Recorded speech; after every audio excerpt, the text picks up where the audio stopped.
आज हम इस वीडियो में कंज्यूमर बिहेवियर का एक नया टॉपिक जिसका शीर्षक है रिवलिड प्रिफरेंस थियरी, जिसे हम हिंदी में प्रकट अधिमान सिद्धांत कहते हैं। इसे हम उद्घाटित अधिमान सिद्धांत भी कहते हैं।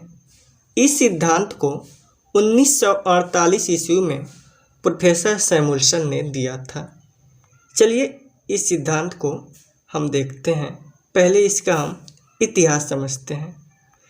प्रकट अधिमान या पसंदगी सिद्धांत उपयोगिता विशेषण की गणवाचक यानी कार्डिनल नंबर व क्रमवाचक ऑर्डिनल नंबर विचारों के बारे में हमने पढ़ा था। पहली विचारधारा मार्शल से संबंधित है। उसका यह दृष्टिकोण गणवाचक उपयोगिता पर आधारित है। जब हम उपयोगिता को पढ़ रहे थे तो उसमें हमने एक क्वेश्चन किया था, क्या उपयोगिता मापनी है? तो इसके संबंध में दो विचारधारा सामने आई थी। पहला मार्शल की थी गणवाचक और दूसरा हिग्स की थी। तो मार्शल कहते हैं कि उपयोगिता मापनी है। इसे क्वांटिटी के माध्यम से हम बता सकते हैं किस वस्तु में कितनी मात्रा हमें उपयोगिता मिल रही है। लेकिन जब हम दूसरी विचारधारा हिग्स और एलन की है, जो क्रमवाचक उपयोगिता पर आधारित है, उपयोगिता का केवल तुलना किया जा सकता है। उपयोगिता को तुलना के आधार पर महत्व दिया जाता है। इस प्रकार हिग्स के विचार मार्शल के विचार से अधिक सही हैं। जब हम दूसरी विचारधारा हिग्स और एलन की पढ़ते हैं, उसमें हिग्स और एलन कहते हैं कि उपयोगिता मापने का विषय नहीं है, यह तो केवल संतुष्टि और एक अनुभव का विषय है। इसे हम तुलना के द्वारा बता सकते हैं किस वस्तु कौन सी वस्तु हमारे लिए अधिक उपयोगी है, हमारे लिए अधिक संतुष्टि का विषय है। लेकिन हम यह क्वांटिटी में नहीं बता सकते किस वस्तु से कितनी इकाई हमें संतुष्टि, कितनी उपयोगिता मिल रही है। यह बताना मुश्किल है, ऐसा हिग्स कहते हैं। इस प्रकार जब हिग्स और मार्शल की विचारधारा की तुलना करते हैं हम, तो हिग्स की विचारधारा को सही माना जाता है। परंतु जब 1948 ईस्वी में सैमुअल्सन ने इन दोनों विचारधारा को पढ़ा तो यही निष्कर्ष निकाला कि ये दोनों विचारधारा गलत हैं। उन्होंने कहा कि उदासीनता वक्र विश्लेषण इस मान्यता पर आधारित है कि उपभोक्ता को अपना अधिमान चित्र के संबंध में पूर्ण जानकारी रहती है, परंतु यह मान्यता वास्तविक नहीं है। परिणाम स्वरूप प्रोफेसर हिग्स का उदासीनता वक्र विश्लेषण भी उतना ही काल्पनिक है जितना प्रोफेसर मार्शल का उपयोगिता विश्लेषण। हिग्स ने जो उदासीनता वक्र विश्लेषण के द्वारा उपभोक्ता के संतुलन का बिंदु स्थापित किया था, जो इस मान्यता पे उन्होंने वह विश्लेषण स्थापित किया कि उपभोक्ता को उदासीनता वक्र विश्लेषण की संपूर्ण जानकारी रहती है। उन्होंने उपभोक्ता को एक विवेकशील प्राणी समझा। लेकिन सैमुअल्सन कहते हैं नहीं, दरअसल उपभोक्ता को उदासीनता वक्र विश्लेषण की जानकारी है ही नहीं। यह तो मान्यता काल्पनिक है, वह तो विवेकशील प्राणी है ही नहीं, ऐसा सैमुअल्सन कहते हैं। इसे हम एक व्यवहारिक एग्जाम्पल के द्वारा समझ सकते हैं कि सैमुअल्सन आखिर कहना क्या चाहते थे। आप 2019 में आई एक मूवी मेड इन चाइना को देखा होगा, जिसमें परेश रावल राजकुमार राव से यह क्वेश्चन करते हैं, व्हाट इज कस्टमर? तो राजकुमार राव जवाब देते हैं, कस्टमर इज अ गॉड। लेकिन परेश रावल इस उत्तर से संतुष्ट नहीं होते हैं और एक उत्तर देते हैं, कस्टमर इज अ चूतिया। यानी कस्टमर को कोई जानकारी है नहीं, वह बेवकूफ़ है, उसे मार्केट के बारे में कोई जानकारी नहीं है। उपभोक्ता यानी कस्टमर वही खरीद रहा है जो उसे प्रत्यक्ष रूप से देखने में अच्छी हो, उसे अंदर की कोई जानकारी नहीं है। वो प्रोड्यूसर नहीं है, वो विक्रेता नहीं है। यह लाइन बोलना किसी के दिल को आघात पहुंचाना नहीं है। दरअसल मैं एक व्यवहारिक एग्जाम्पल से समझाना चाहता हूँ कि सैमुअल्सन के कहने का साफ मतलब यही था कि उपभोक्ता को उदासीनता वक्र विश्लेषण की जानकारी नहीं है, वह इकोनॉमिस्ट नहीं है कि उसे इन सब चीज़ों की जानकारी बेहतर तरीके से रहे। अब हम सैमुअल्सन के प्रकट अधिमान सिद्धांत की व्याख्या को समझेंगे। तो व्याख्या इस प्रकार है।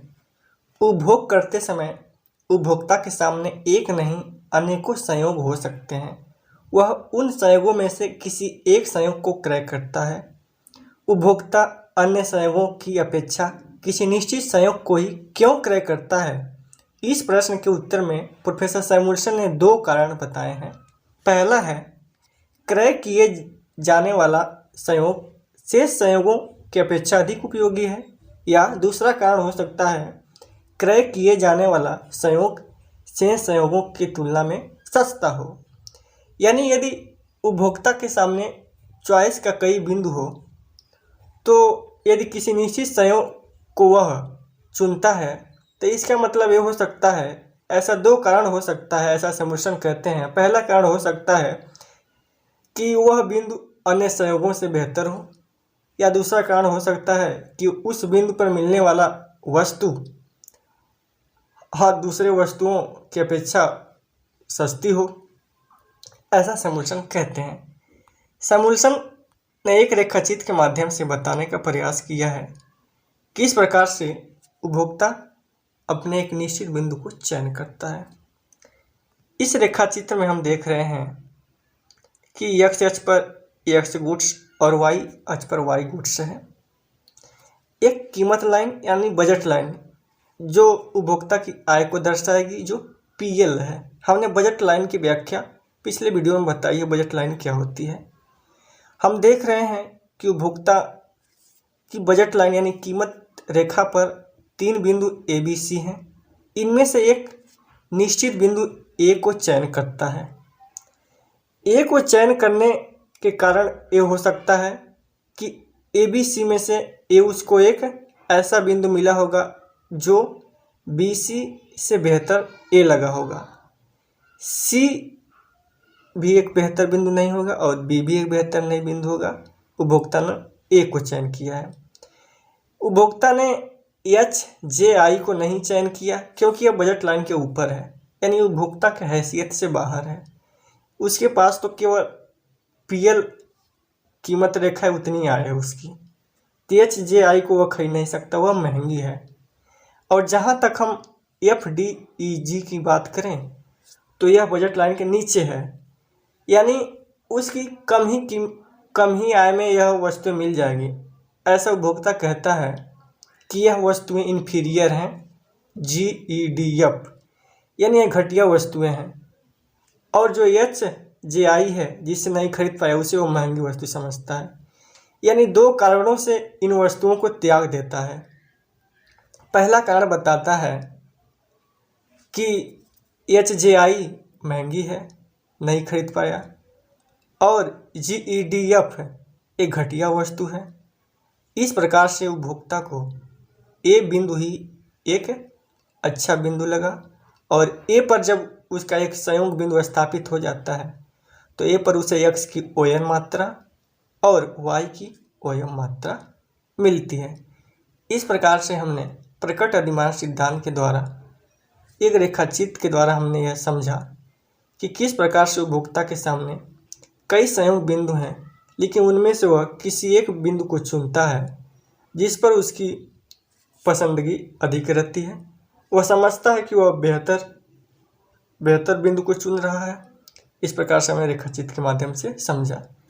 आगे हम यह देखेंगे कि प्रकट अधिमान सिद्धांत के द्वारा किस प्रकार से मांग के नियम की उत्पत्ति होती है, किस प्रकार से मांग के नियम की पुष्टि होती है।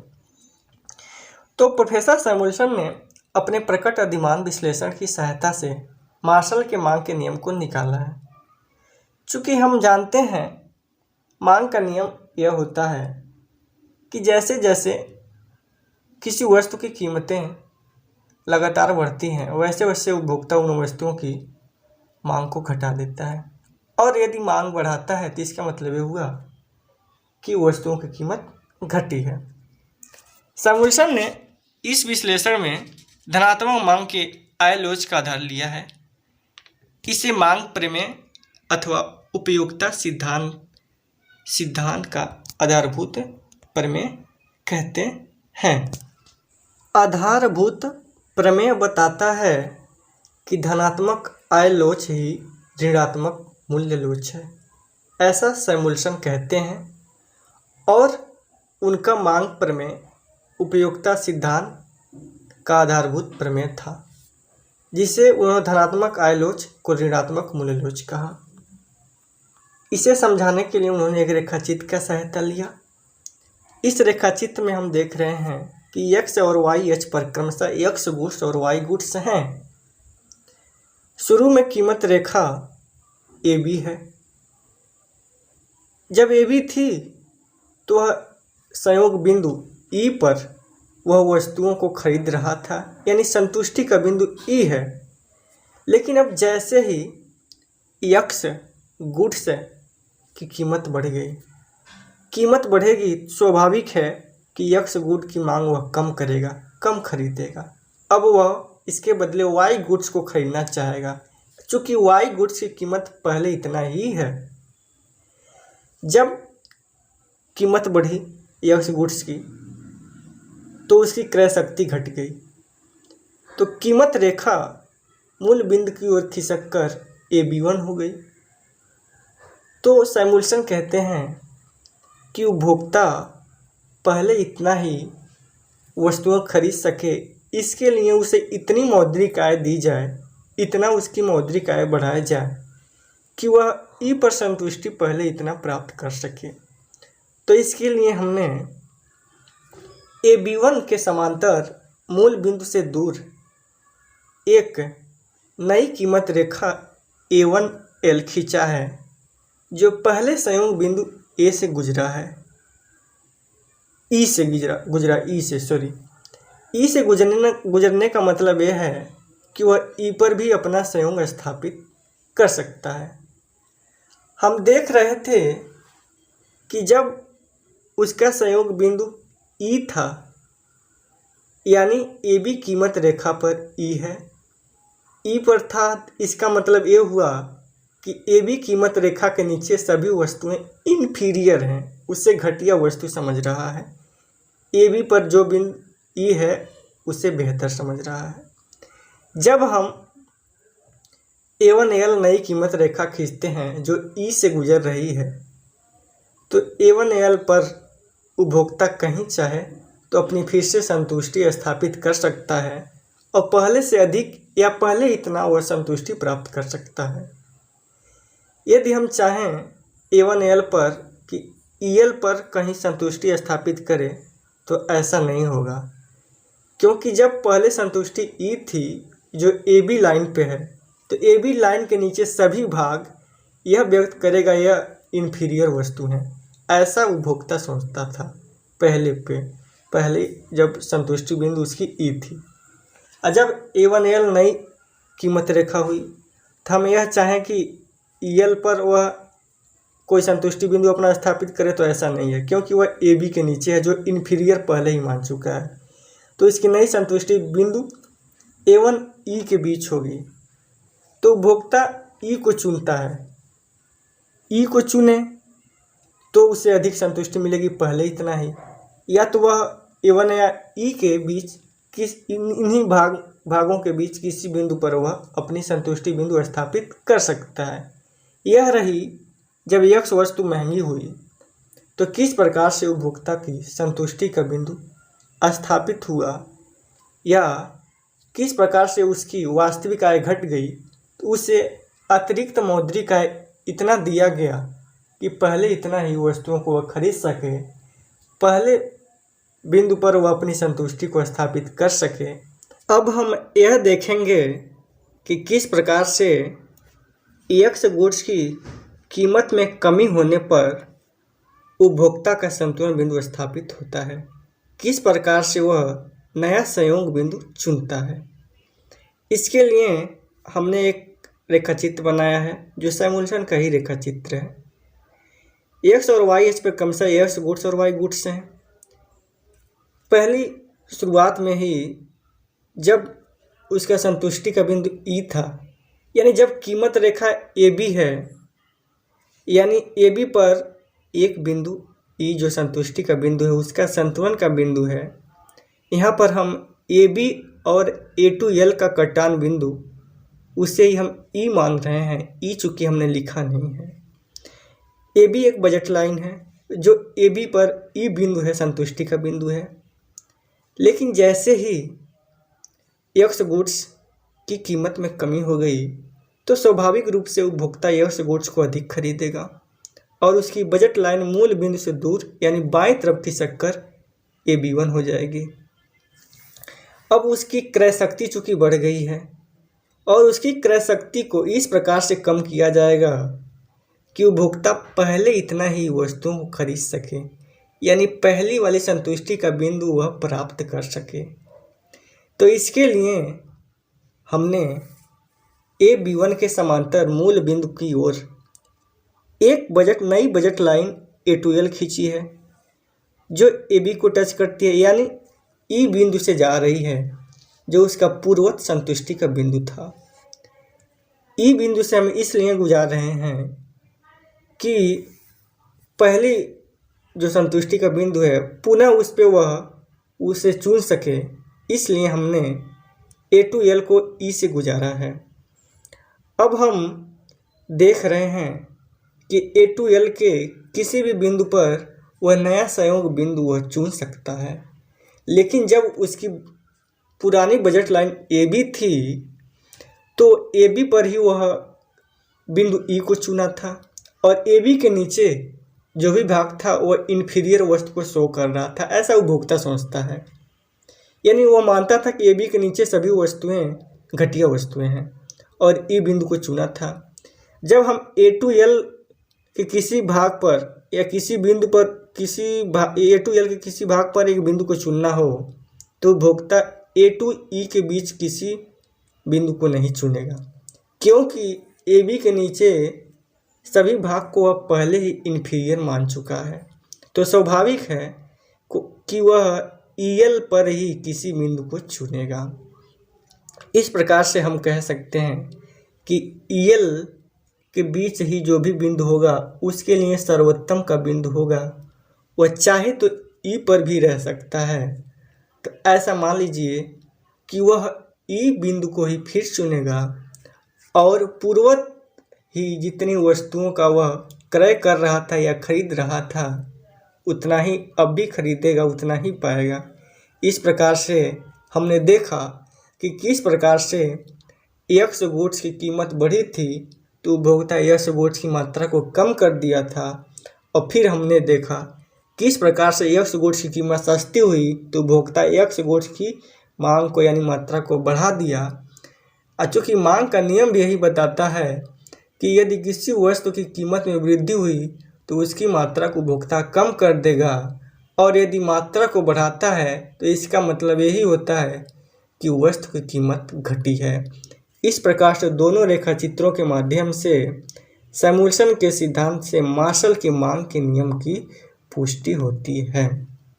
इस प्रकार से हमने देखा कि उपभोक्ता अधिमान सिद्धांत क्या है, जिसे सैमुअल्सन ने मार्शल और हिग्स का गणवाचक और क्रमवाचक सिद्धांतों को विचारों को गलत ठहराया और एक नई विचार दिया जिसे प्रकट अधिमान सिद्धांत कहते हैं। उसके बाद हमने उसे प्रकट अधिमान सिद्धांत को एक रेखाचित्र के माध्यम से समझा। फिर मांग के नियम की पुष्टि प्रकट अधिमान सिद्धांत के द्वारा किया, जिसे सैमुअल्सन ने अपने रेखाचित्रों के माध्यम से मांग के नियम की उत्पत्ति को समझाया। हमें उम्मीद है कि आप लोगों को यह वीडियो बेहतर लगा होगा।